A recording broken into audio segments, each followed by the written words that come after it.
Ayan guys, oh. Kakit ng rabbit. Ayan. Oh, nagugutom na siya. Wala siyang pagkain. Hindi pinakakain ng may-ari. Marites, pakainin mo na itong rabbit mo at nagugutom na. Yung iyong rabbit, nagugutom na, pakainin mo na. Ayan siya guys, oh. Mag-asawa yan. Ayan, oh. Diba ang cute nila? Tapos meron pa dito guys. Ayan, ano bang tawag dito? Ayan, natakot na sila guys. Ayan, oh. Ayan, lalaking daga. Ano bang tawag sa ganyan? Ayan na guys, oh, nagtatago sila. Ayan guys, yung isa o nandun, nasa ilalim, butas.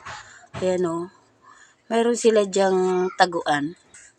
Ayan, yan, dalawang parang bilog na yan. Ayan o, ayan doon sa likod sila o. Ayan guys, o, may anak na siya.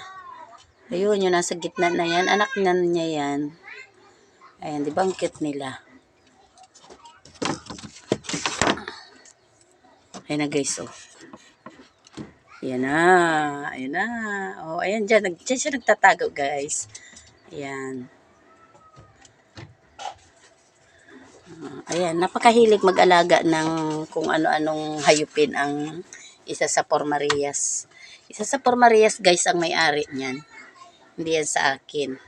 Ako wala akong hilig, guys, sa mga hayop. Dahil pag namamatay, ay naawa lang ako. Kaya ako hindi nag-aalaga ng kahit na anong klaseng hayop ngayon.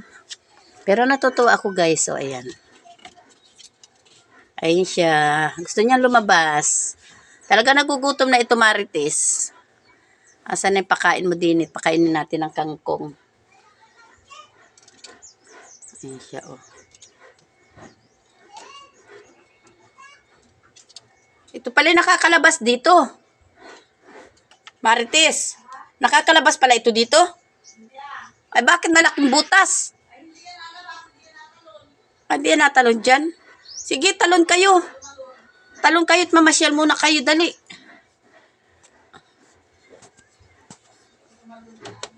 Takot pala ito tumalon, itong mga ito. Ayan, ang ganda guys, so nakakatuwa.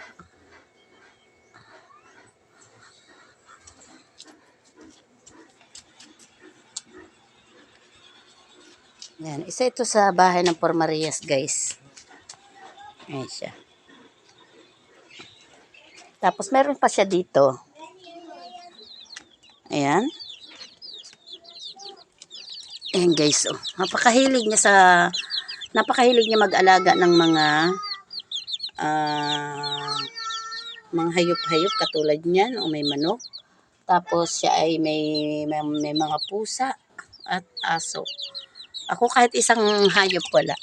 Buhat nung yung aking pusa ay mamatay, nadala akong maghayop. Kasi naaawa lang ako kapag nagkakasakit.